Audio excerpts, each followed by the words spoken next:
Most of my Latino and black people who are struggling to get food, clothes, and shelter in the hood are so concerned with that philosophizing about freedom and socialist democracy is usually, unfortunately, beyond their rationale.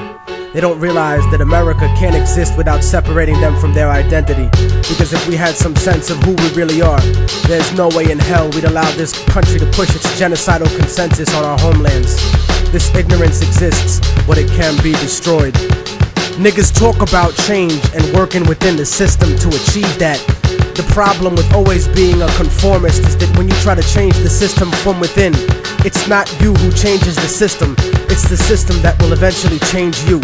There is usually nothing wrong with compromising a situation, but compromising yourself in a situation is another story completely. And I have seen this happen long enough in the few years that I've been alive to know that it's a serious problem.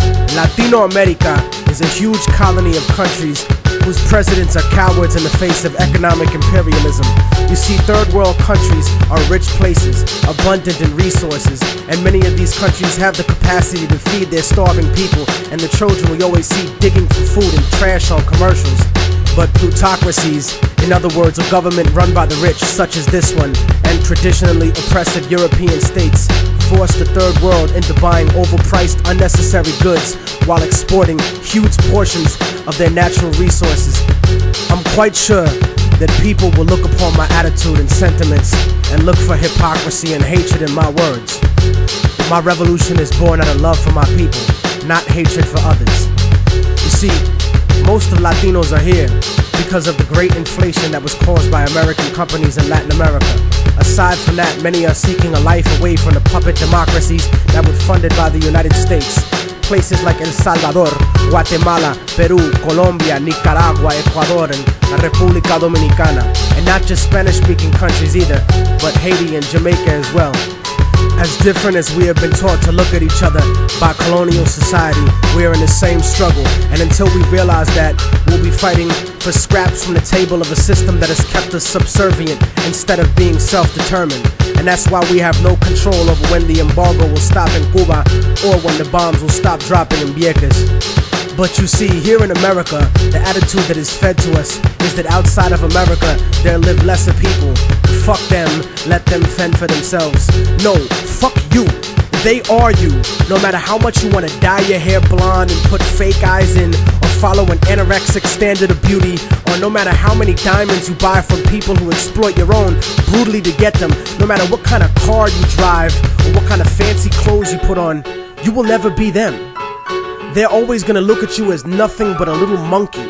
I'd rather be proud of what I am rather than desperately try to be something I'm really not, just to fit in. And whether we want to accept it or not, that's what this culture or lack of culture is feeding us. I want a better life for my family and for my children, but it doesn't have to be at the expense of millions of lives in my homeland. We're given the idea that if we didn't have these people to exploit, that America wouldn't be rich enough to let us have these little petty material things in our lives and basic standards of living. No, that's wrong. It's the business giants and the government officials who make all the real money.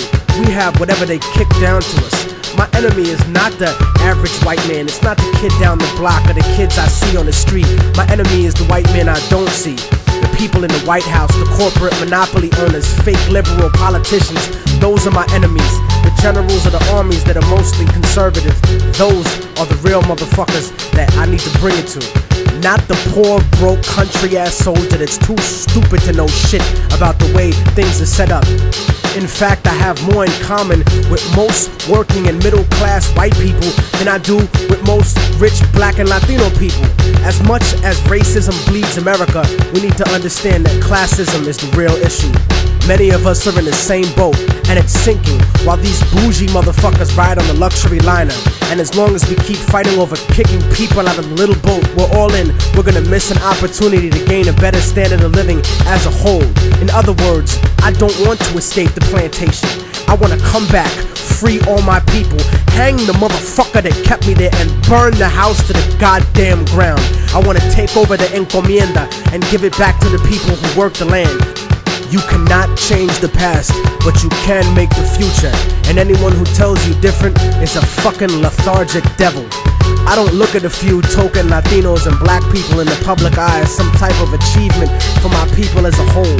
Most of those successful individuals are just sellouts and house Negroes. But I don't consider brothers a sellout if they move out of the ghetto. Poverty has nothing to do with our people. It's not in our culture to be poor. That's only been the last 500 years of our history. Look at the last 2,000 years of our existence and what we brought to the world in terms of science, mathematics, agriculture, and forms of government. You know, the idea of a confederation of provinces where one federal government controls the states? The Europeans who came to this country stole that idea from the Iroquois League. The idea of impeaching a ruler comes from an Aztec tradition. That's why Montezuma was stoned to death by his own people, because he represented the agenda of white Spaniards once he was captured, not the Aztec people who would become Mexicans. So in conclusion, I'm not gonna vote for anybody just because they black or Latino.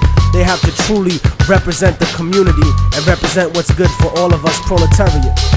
Porque si no, entonces te mando pa'l carajo, cabrón, gusano, hijo de puta. Seramos libres pronto. ¡Viva la revolución! ¡Viva la revolución!